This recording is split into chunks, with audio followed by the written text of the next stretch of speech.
Good morning. It's Ruben Lowing here in Cypress, Texas. Um, do my walk and talk this morning.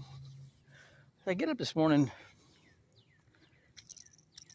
and read my scriptures, chapter 29 of Genesis, Psalms, and Proverbs, and real clear. Everything's easy reading this morning. And then I got out of bed, sat in the chair, you know, meditated, and there's something that in the back of my mind from reading the homily of John, and that there's a certain ritual God doesn't want us to do, and I've heard this before. God doesn't want us doing a ritual, or a chant or something mindless. He wants us in our prayers, conscious. Um, you know, actually being engaged in our prayers with Him, our conversation with Him. And so I'm in my meditation, and my thoughts are going crazy. They're going. I haven't had this lack of control with my subconscious for quite a while. And I learned while I was going through the Virginia High Performance Program, and they have you in a cryogenic float meditation tank for, an hour twice a week, that you just let your mind go, and it's like your thoughts are doing a hash run. Australians came up with a hash run. Hash runs, everybody gets a whistle. Nobody knows the route of the course except two guys. And they get a 10-minute head start.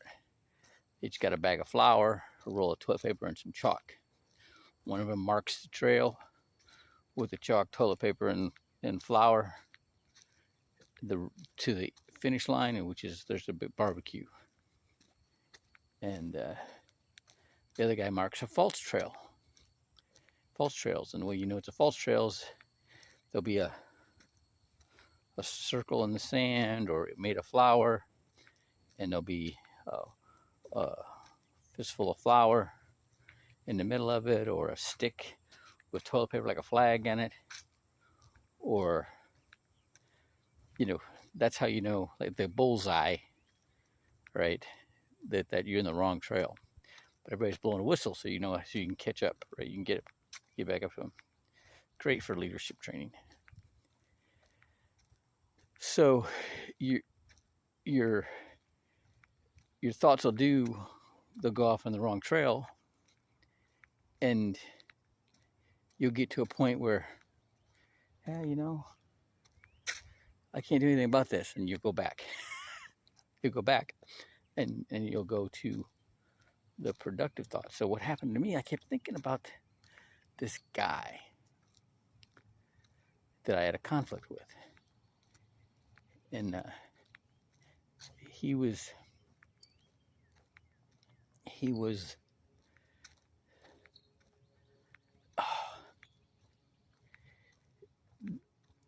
it was in the political realm.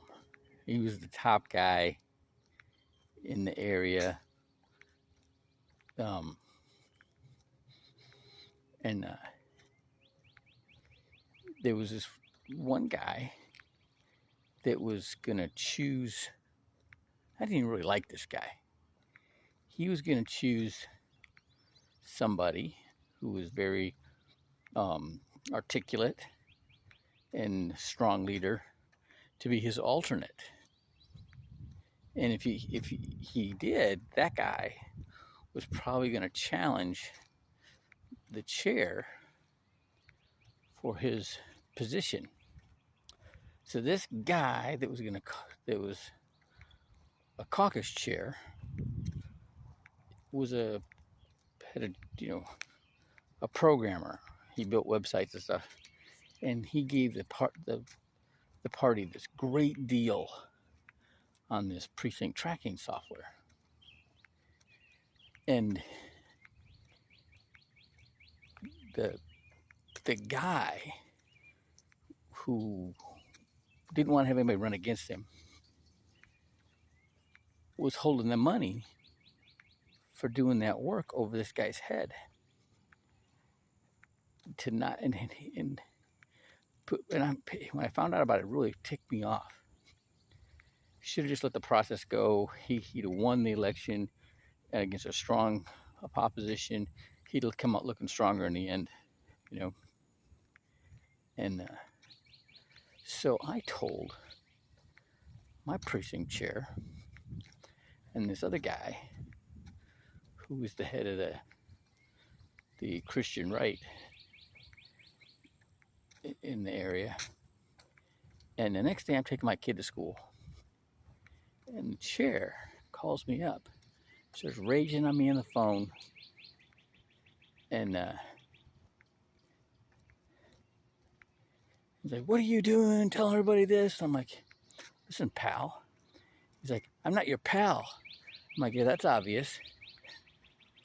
All right. My caucus chair informed that guy what I did. And he was like, long story short, within a week, I was out of the party. Like that. All right. So this has been 10, 12 years ago. And why is it coming up now? Because I hadn't forgiven that guy. Every time my mind goes back, and maybe this is for everybody, but I know it is for sure with me. My mind goes back and to something in the past. There's always some undone business. I haven't forgiven somebody, or I haven't forgiven myself for doing something. All right, so that's what I had to do this morning.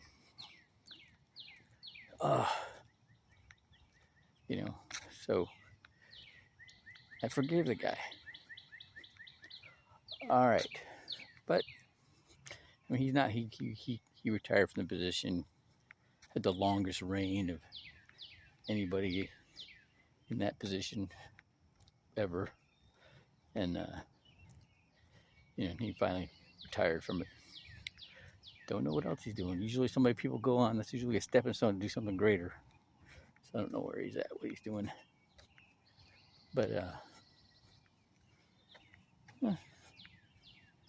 I can forgive him, but I'm still gonna watch him. Keep an eye on him, right? All right. Have a great Saturday.